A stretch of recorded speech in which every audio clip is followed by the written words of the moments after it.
Na mtazamaji wa Kikora FM TZ, leo hii tumetia kambi katika kambi ya Mashujaa Football Club. Lengo na madhumuni ni kuzungumza na baadhi ya wachezaji, kufahamu historia na maisha yao kwa ujumla, namna ambavyo wanavyo survive ndani ya mpira wa miguu Tanzania bara, ndani ya NBC Premier League Tanzania hapa. Lakini lengo na madhumuni ni kujua kipi ambacho wanachoishi nacho, lakini pia maisha yao kiundani zaidi, maisha ya kisoka pia yapo vipi. Tuungane wote. Jina langu ni Helbert Charles, kuweza kufahamu ndani wa maisha yao nje ya soka, lakini pia ndani ya soka.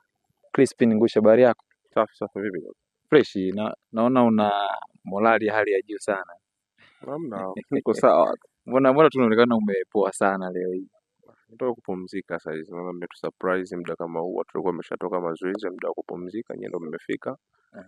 Tumekuja kusikiliza kila ambacho tunataka mtuambie siku ya leo. Crispin Ngusha, mtazamaji wa Kikora FM TZ, anatamani aweze kufahamu japo historia yako fupi hasa ya maisha ni yako vipi, ni uepukishana na mpira mpaka sasa. Maisha yangu mimi yameanzia Mbeya, mkoa Mbeya, wilaya ya Kyela. Ndiko maisha yangu alikuanzia huko mpaka sasa nipo hapa mkoa wa Kigoma. Ni kwa sababu ya changamoto ya kuendelea kutafuta maisha.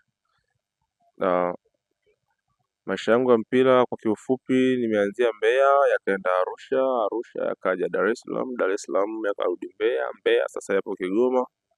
Kwa kupitia katika mikoa tofauti ni changamoto moja ya maisha ambayo inakupa mchezaji nafasi ya kuendelea kuzunguka mikoa tofauti kaja kupambania maisha yako. Crispin Ngushi, tunaona wewe ni mchezaji ambaye ulipita vilabu vikubwa Young Africans pale, lakini pia ukupata nafasi ya kuitwa kwenye national team. Tunaona upo katika klabu ya Mashujaa, unaitwa kwenye national team hasa kwenye michezo ya CHAN. Ilikuwa furaha ya namna gani hasa ulipoitwa kwenye timu ya taifa, kwa sababu ni ndoto ya wachezaji wengi? Nilikuwa na furaha kubwa kwa sababu ni ndoto ya kila mchezaji kuitwa katika timu ya taifa.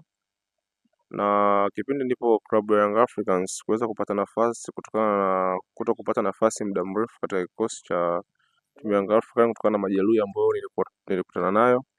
Nafikiri tangu nimepona majeraha yangu kwa timu zote ambazo nimeweza kuzunguka kwa kipindi hicho ambacho nimeweza kupona, nafikiri ninapewa nafasi na itumikia vizuri timu yangu, na ndio kwa maana naweza kuonekana na kuweza kujumuishwa katika kikosi cha timu ya taifa.